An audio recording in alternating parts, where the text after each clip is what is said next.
Have you ever felt lost, uncertain about where you are heading? You are not alone. Every journey begins with a dream, no matter how big or small.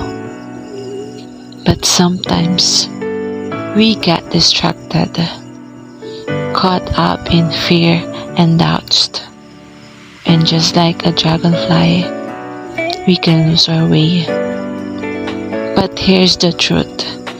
You have the power to shape your future.